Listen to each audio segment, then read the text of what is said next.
예, 합독하도록 하겠습니다. 시작. 오직 성령의 열매는 사랑과 희락과 화평과 오래 참음과 자비와 양선과 충성과 온유와 절제니 이 같은 것을 금지할 법이 없느니라. 그리스도 예수의 사람들은 육체와 함께 그 정욕과 탐심을 십자가에 못 박았느니라. 아멘. 할렐루야. 오늘도 아주 은혜롭고 복되게 하루를 잘 보내시고 예배 자리에서 뵐 수 있다는 것, 하나님의 놀라운 은혜인 줄로 믿습니다.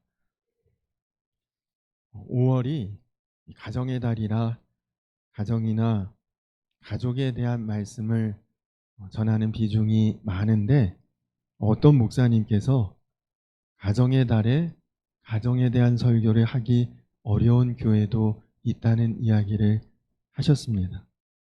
아마 교회에 속한 가정들이 어떤 이유에서인지는 몰라도 가정에 위기가 있거나 어려움이 있거나 혹은 깨어지거나 그런 가정들이 혹시나 많이 있다면 충분히 그럴 수 있죠.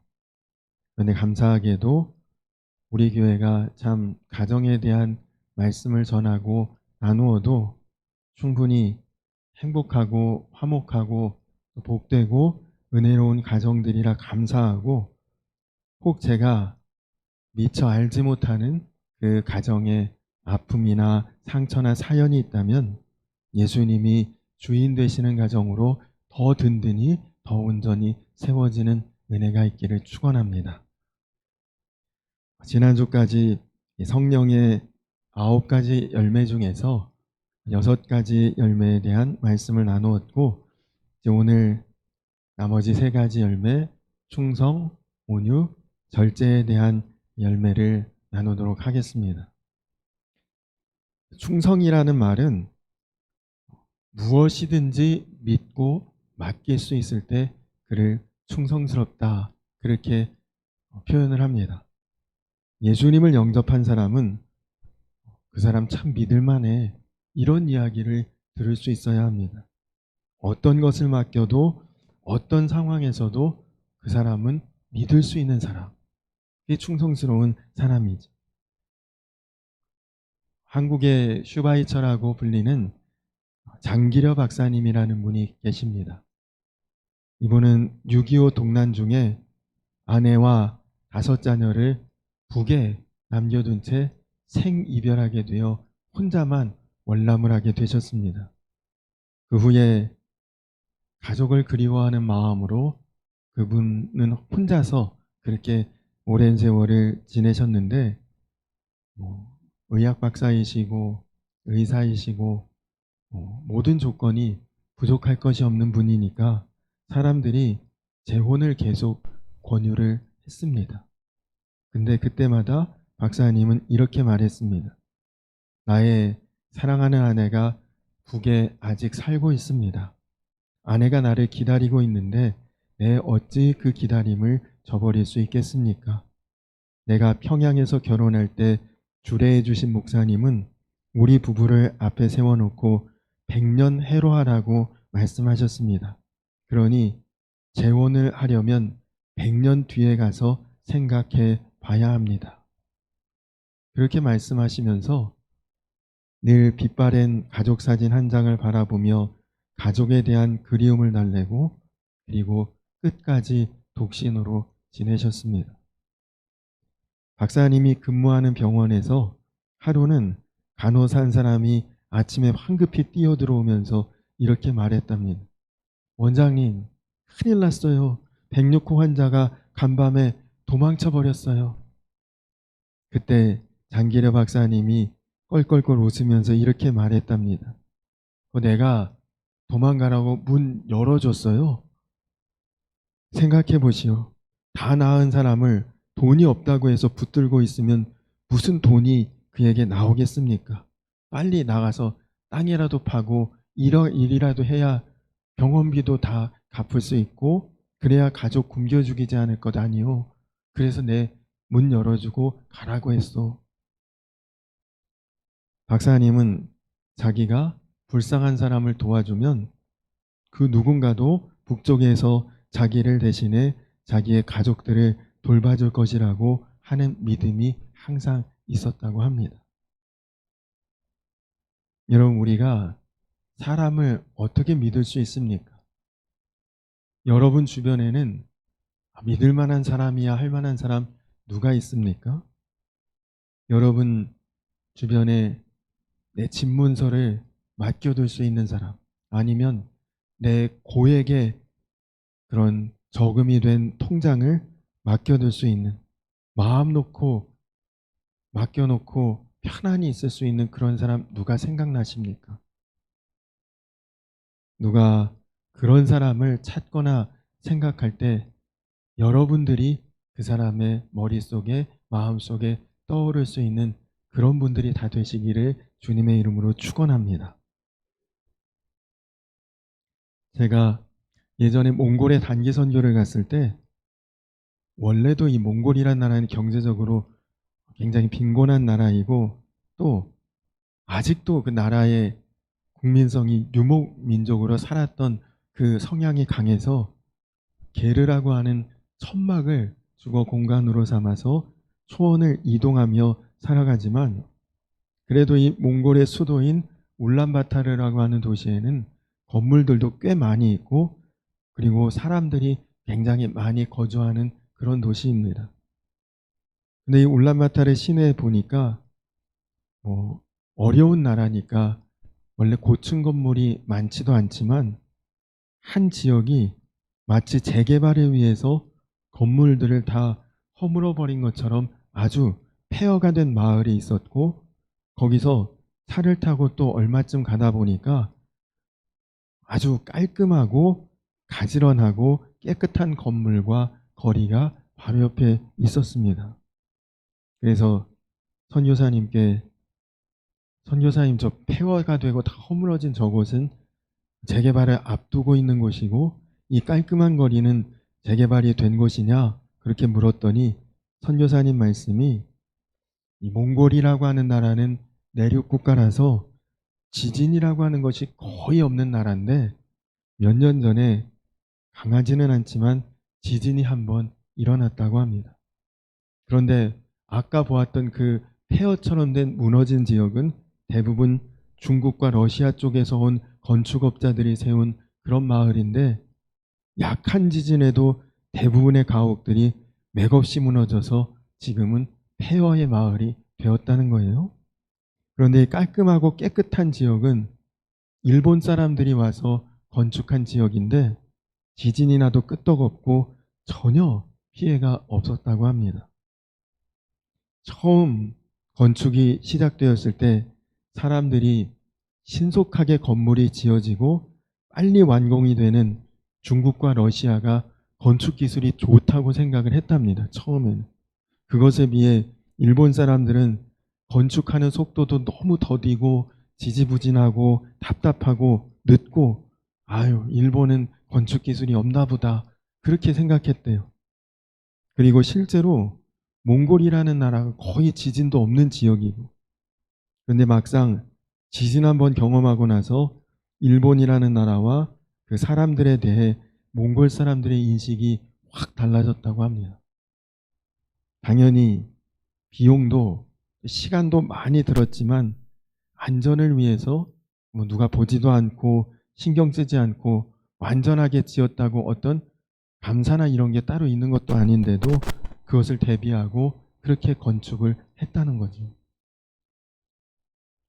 일본이라면 저도 그렇고 아마 우리나라 사람들에게는 썩 그렇게 마음이 좋은 마음이 들지 않는 나라지만, 그래도 그 국민성은 참 대단한 것 같습니다.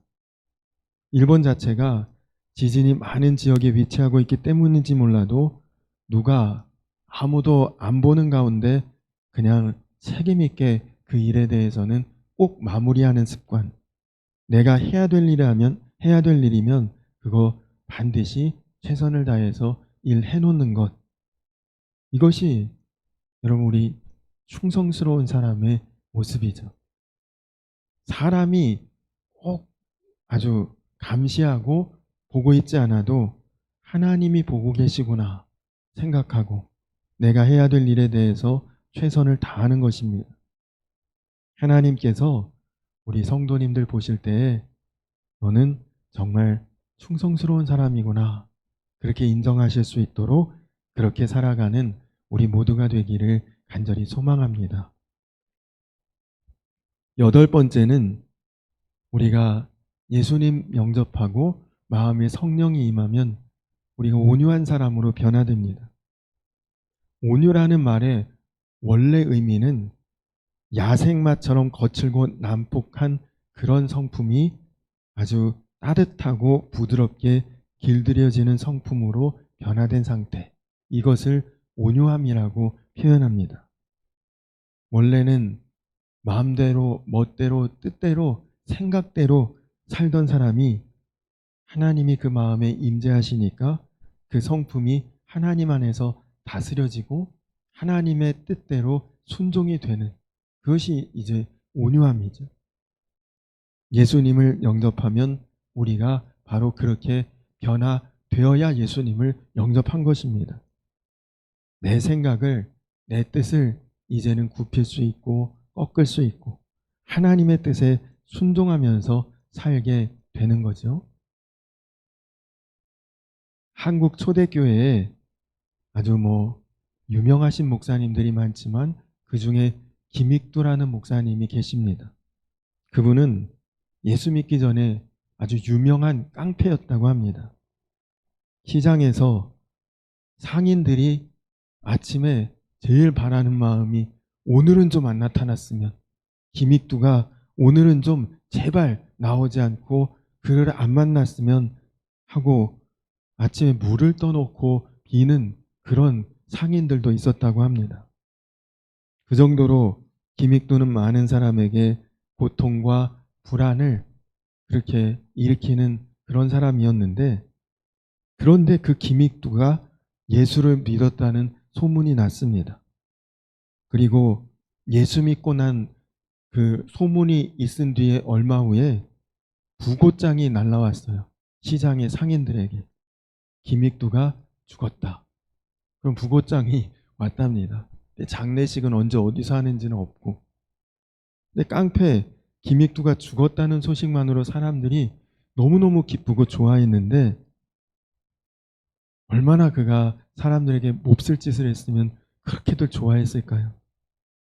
근데 장례가 언제 어디서 일어났는지 이제 알 수가 없으니 사람들이 반신반의를 했대요. 아, 죽었다는 소식은 있고 이 사람이 나타나진 않으니까 진짜 죽었나 살았나. 근데 어느 날 김익두가 시장에 탁 나타났습니다. 근데 그의 손에는 시커멓고 두꺼운 책 하나가 들려 있었다고 합니다. 사람들이 깜짝 놀랐는데, 그러나 김익두가 죽었다는 소식도 있고 죽었다는 소식 전에 그가 교회 다녔다는 이야기도 들리고, 그리고 또 어떤 소문에는 목사가 되었다는 소문도 들리고, 이런저런 소문들이 있으니까 어떤 상인 중에 조금 용감한 상인 한 사람이 이 사람이 죽었다고 하는데 진짜 김익두가 맞나? 아니면 김익두라면 진짜 그가 교회 다니고 사람이 변화됐나? 시험하고 싶어서 오물통을 그냥 김익두가 지나가는데 확 뒤집어 씌웠답니다. 그 더러운 그 오물을 온몸에 다 뒤집어 쓴 거죠. 근데 김익두 목사님이 그 일을 겪고 그냥 몸에 묻은 더러운 오물들을 툭툭 털면서 이렇게 말했다고 합니다. 예수는 내가 믿고 복은 네가 받았구나. 그렇게 이야기를 했답니다. 정말 완전히 변화된, 옛날 같으면 가만히 있었겠습니까? 하나님을 만난 후에 모세는 그가 세상에서 가장 온유한 사람이라고 성경이 그를 전합니다. 민수기 12장 3절에 보면 이 사람 모세는 온유함이 지면의 모든 사람보다 승하더라 말씀하고 있죠. 모세는 때때로 그의 누나 미리암이나 그의 형인 아론이 모세를 향해 얼마나 책망하고 야단하고 원망하고 그리고 수없는 그런 이야기들을 들었을 것입니다. 근데 그때마다 모세는 싸우지도 않고 대항하지도 않고 그냥 그 모든 것들을 감내하고 받아들이고 기도했습니다. 끝까지 모든 사람들에게 따뜻하게 부드럽게 그렇게 대했던 것이죠. 그러다 보면 하나님께서 모세를 대신해서 그 모든 일들을 다 정리해 주셨습니다. 그런데 여러분 아시다시피 젊은 시절의 모세는 달랐습니다. 그는 마음이 불같고 혈기가 대단했습니다. 출애굽기 2장 12절에 보면 마음에 들지 않는 애굽 사람을 때려 죽였던 사람이 모세입니다. 여기 아무리 한성질하는 사람이라도 사람 때려 죽일 수 있는 사람이 어디 있습니까? 그랬던 모세가 어떻게 이렇게 변화가 됐습니까? 하나님이 하신 거죠. 하나님을 만났고 하나님을 알고 난 다음부터 모세는 온유한 사람으로 바뀐 것입니다. 일제강점기에 독립운동을 했던 분들 중에 기독교인들이 많지만 그 중에 유명했던 목사님은 주기철 목사님, 또 유명했던 장로님은 조만식 장로님이라는 분이십니다. 그런데 이 조만식 장로님과 주기철 목사님은 사제지간입니다. 조만식 장로님이 오산학교에 교장 선생님으로 있을 때 주기철 목사님이 그 학교의 학생으로 이제 공부를 했던 제자인데요. 그러나 세월이 흘러서 이 주기철 목사님은 신학을 공부해서 목사가 되었고 조만식 장로님은 그 제자의 그 섬기는 교회의 장로로서 그렇게 이제 섬기게 되었습니다. 어느 주일이 되었는데 예배 시간이 조금 지날 때까지 조만식 장로님이 중요한 손님과 이야기를 하다가 11시가 좀 넘어서 예배 시간에 약간 지각을 해서 교회에 들어오는 그때에 주기철 목사님이 사회를 보시다가 장로님, 예배에 늦었으니 오늘 의자에 앉지 말고 그 뒤에 서서 예배 드리세요. 그렇게 이야기를 했대요. 조만식 장로님께서 그대로 예배당 맨 뒤에 가서 서서 예배를 드렸다고 합니다. 그리고 예배 마지막쯤 되었을 때 주기철 목사님이 설교 후에 거기 서 계신 조만식 장로님 나와서 기도로 예배를 좀 마무리해 주십시오 하더랍니다. 그래서 조만식 장로님이 나와서 기도를 하시는데 하나님, 이 죄인의 부족함을 용서해 주십시오. 거룩한 주일에 하나님 만나는 것보다 사람 만나는 것을 더 중요하게 생각한 이 죄와 허물을 하나님 용서해 주십시오. 그 기도를 눈물을 흘리면서 기도하셨고 그 기도를 듣는 성도들은 말씀도 말씀이지만 그 기도에 큰 감동을 받고 교회가 울음바다가 되었다고 합니다. 여러분이 조만식 장로님의 이런 모습이 바로 온유함인 거죠. 빌립보서 2장 5절에 사도 바울은 너희 안에 이 마음을 품으라 곧 그리스도 예수의 마음이니 그렇게 말했는데 그럼 여러분 예수님의 마음을 품으라고 했는데 예수님 마음은 어떤 마음입니까? 마태복음 11장 29절에 보니까 나는 마음이 온유하고 겸손하니 예수님의 마음이 바로 온유하고 겸손한 마음이죠. 여러분 안에 오신 예수님은 온유하신 분이십니다. 우리는 우리와 마음 맞지 않는 사람, 우리를 거스르는 사람, 우리를 반대하는 사람을 만날 때 여러분 그때가 내가 예수 믿는 사람인지 아닌지 가장 정확하게 드러나는 때입니다. 그럴 때 내 기분대로 생각대로 혈기로 반응하지 않고 예수님으로 반응할 수 있는 그것이 바로 온유함인 것입니다. 마지막 성령의 열매는 절제입니다. 마지막에 나와서 아이고 하찮은가 보다 생각하실 수도 있지만 사실은 제일 중요한 열매니까 제일 마지막에 소개하고 있는 것입니다. 절제는 예수님을 믿으면 사람이 어떻게 변화되는지, 성령의 열매가 어떻게 열매 맺어지는지를 우리에게 제일 정확하게 보여주는 열매가 절제입니다. 절제란 딱 한마디로 표현하면 내 마음대로 안 사는 거, 이게 절제입니다. 여러분, 마음대로 사는 것이 뭐가 문제입니까? 누구나 마음 먹은 대로 좀 살고 싶어 하는 것이 사람 본성 아닙니까? 근데 그래서 문제가 되는 거죠. 마음대로 사는 그 마음이 하나님의 역사를 가로막는 것입니다. 그것이 죄의 뿌리입니다. 여러분, 자녀들을 길러보면 마음대로 하려는 강한 욕구가 자녀들에게 일어날 때 그때부터 이제 갈등이 생기고 문제가 생기지 않습니까? 그래서 우리는 항상 우리 마음에 하나님을 향한 거스르지 않는 마음, 내가 내 마음대로 내 하고 싶은 대로 하지 않도록 하나님이 나를 다스려 주시도록 항상 마음을 하나님 앞에 내어드려야 합니다. 우리가 사실 마음대로 살았으니까 그동안 문제였죠. 앞으로도 마음대로 산다? 그러면 파멸입니다. 여러분, 돼지가 너무 많이 먹어서 배탈 났다는 이야기 들어보셨습니까?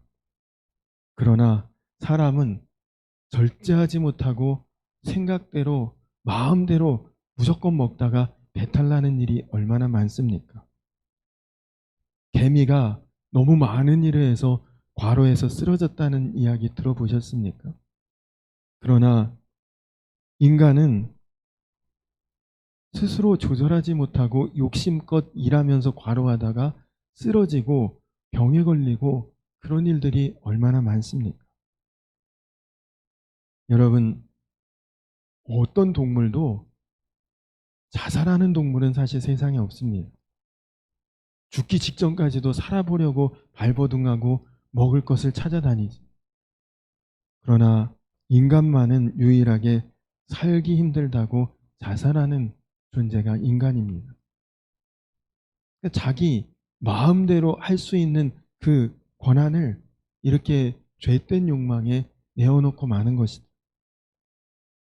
그래서 우리가 반드시 명심해야 될 것이 우리가 마음대로 살면 그게 사실은 제일 큰 죄고 그게 제일 큰 문제라는 것입니다. 그래서 야고보 사도는 야고보서 1장 15절에 이렇게 말씀했습니다. 욕심이 잉태한 즉 죄를 낳고 죄가 장성한 즉 사망을 낳느니라. 여러분, 나쁜 것에도 절제가 필요하지만 좋은 것도 때로는 절제할 줄 알아야 합니다. 설교 준비를 하다 보면 가끔은 힘든 것이 이거 설교 시간에 해야 되겠다고 마음먹은 부분이 너무 많을 때가 있습니다. 그러면 어떤 내용은 좀 이렇게 제하고 그리고 잘라내고 그리고 그런 것들은 이제 설교 시간에 하지 않는데 설교를 잘 준비해 보겠다고 이것도 붙이고 저것도 붙이고 덧붙이는 게 많아지면 그러면 사실 설교가 별로 은혜롭지가 않게 되더라고요. 지금까지 경험을 보면 잘라낸 것 많은 설교가 오히려 영감 있고 은혜로운 설교가 되는 경우가 많습니다. 그러니 설교 준비는 사실은 하나하나 다듬어가면서 잘라내는 작업입니다. 그러면 성령께서 그 설교를 통해 성도님들을 만나주시고 말씀하시고 그러다 보면 또 은혜가 됩니다. 여기 대표기도 하시는 대부분 장로님들, 권사님들 많으신데 대표기도도 그렇죠. 하고 싶은 모든 말을 다 대표기도 할 때 다 하면 은혜롭게 되기보다는 오히려 사람의 마음을 어렵게 만들 수도 있습니다. 대표기도와 개인기도의 차이는 잘라낼 수 있는 힘이 얼마나 있는가에 따라 대표기도와 개인기도는 그 차이죠. 대표기도하는 사람이 마음에 일어나는 감동대로 다 기도하면 기도하는 중에 대부분 졸거나 아니면 답답하거나 참 힘들어 하시는 경우가 많습니다. 그러나 때로는 잘라낸 것 많은 기도가 회중의 마음을 함께 묶어내는 영감 있는 기도가 되는 경우가 많이 있죠. 여러분, 오늘 우리가 읽었던 본문 말씀에 24절 한번 같이 읽어볼까요? 24절 함께 읽겠습니다. 시작. 그리스도 예수의 사람들은 육체와 함께 그 정욕과 탐심을 십자가에 못 박았느니라. 아멘. 자, 22절과 23절까지만 봐도 성령의 9가지 열매는 그냥 다 나와 있는데, 제가 3주 동안 24절도 꼭 같이 읽었거든요. 24절이 바로 마지막 열매인 절제의 열매에 대한 가장 분명한 정의, 절제에 대한 가장 중요한 설명입니다. 여러분, 여기서 육체라고 하는 것은 우리 부패한 인간성, 욕심 많고 탐심 많고 무엇인가 더 추구하고, 그것을 정욕과 탐심이라고 표현하고 있죠. 그런데 예수님을 우리가 제대로 믿게 되면 이런 욕심, 이런 욕구를 우리가 십자가에 다 못 박을 수 있게 된다는 것입니다. 그래서 내 마음대로 이제는 사라지지가 않는 것이죠.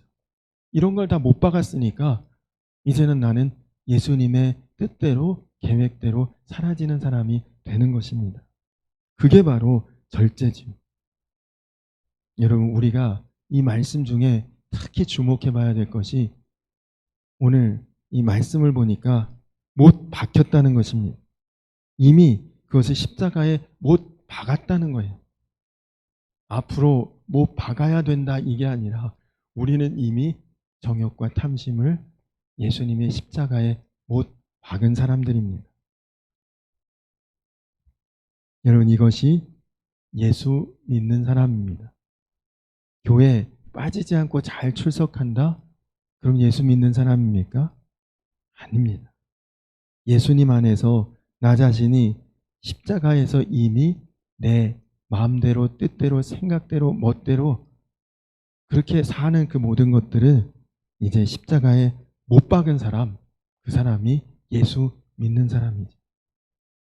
그러면 반드시 내 성품에서, 내 인격에서, 내 삶 속에서 성령의 열매가 드러나게 되는 것입니다.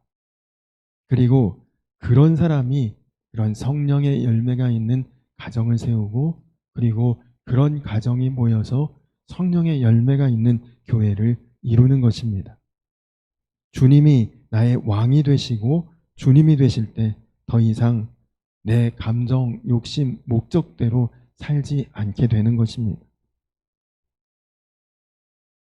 여러분, 행복한 가정은 예수 그리스도 안에서 하나님이 모든 성도에게 주신 큰 복입니다. 우리가 예수님을 영접하고 예수님께 순종하면 주님은 반드시 우리 가정을 행복한 가정으로 세워주십니다. 이 가장 귀하고 중요한 일을 여러분, 다음으로, 내일로 미루지 마십시오. 그것은 반드시 후회할 일이 됩니다. 나중에 행복한 가정 이루지, 나중에 복된 가정 세우지, 그러지 마시고 지금 당장 세워가시기를 축원합니다. 예수님께서는 우리에게 그냥 여러분 보시는 이 성경책에 하나님의 계획, 하나님의 약속, 하나님의 말씀 다 기록되어 있잖아요. 그리고 감사하게도 우리가 알아볼 수 있는 글씨로 한글로 다 쓰여 있지 않습니까? 근데 예수님께서 이 성경책 하나 우리에게 딸랑 주고 거기 다 써 있으니까 그거 잘 읽어보고 그대로 해라, 그렇게 안 하셨거든요. 직접 내 마음에 성령으로 와주셨습니다. 왜요? 우리로 열매 맺게 하기 위해서 그렇게 하신 것입니다.